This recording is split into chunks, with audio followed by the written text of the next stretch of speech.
ভাই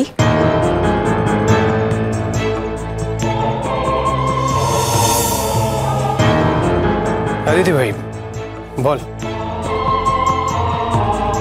আয় না ভেতরে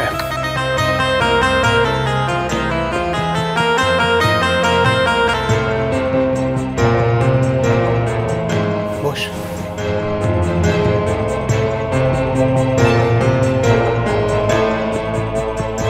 কি হয়েছে রে?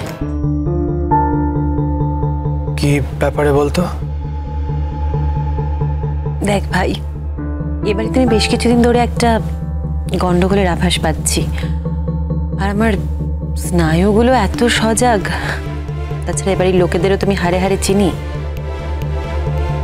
কি হয়েছে তোর? কি আবার হবে দিদি ভাই, কিছু হয়নি।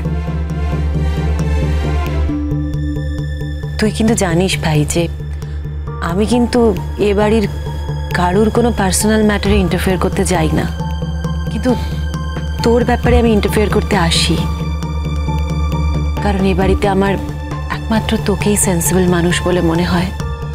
নিঃস্বার্থ একজন মানুষ যে শুধু অন্যের জন্য করেই যায় করেই যায় করেই যায়, কারুর কাছ থেকে কোনো কিছু প্রত্যাশা করে না। তাই তোর কিছু হলে আমি মানে তোর কোনো সমস্যা হলে আমি তোর কাছে ছুটে আসি। এখন এখন তুই যদি বলিস যে তোর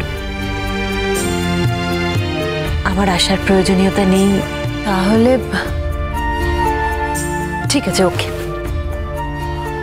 দিদি ভাই রাগ করিস না রে, তুইও যদি আমার উপর রাগ করিস তাহলে। আমি রাগ করছি না ভাই, তবে আমি তোকে জোরও করব না। তোর যদি নিজে থেকে আমাকে কিছু বলার ইচ্ছে হয় তুই বলতে পারিস।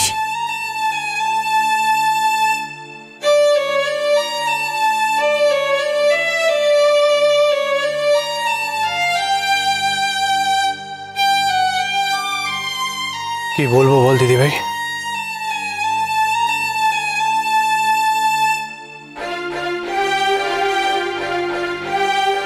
কি বলবো মানে? যা হয়েছে সেটাই বলবি। যে মেয়েকে বিয়ের কথা বলছে সেই মেয়েকে তোর পছন্দ নয়? ব্যাপারটা পছন্দ অপছন্দের না রে। এই ব্যাপারটা কিসের ভাই?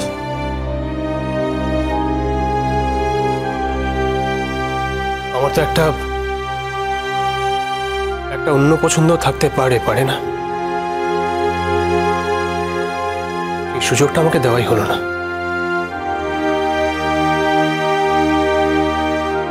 আমাকে বলা হলো মেয়ে দেখতে যেতে হবে,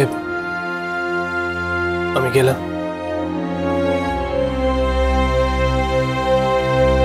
আমি শুধু ডিসিশনটা নেওয়ার জন্য একটুখানি সময় চেয়েছিলাম, ব্যাস। সেই সময়টাও আমাকে দেওয়া হলো না।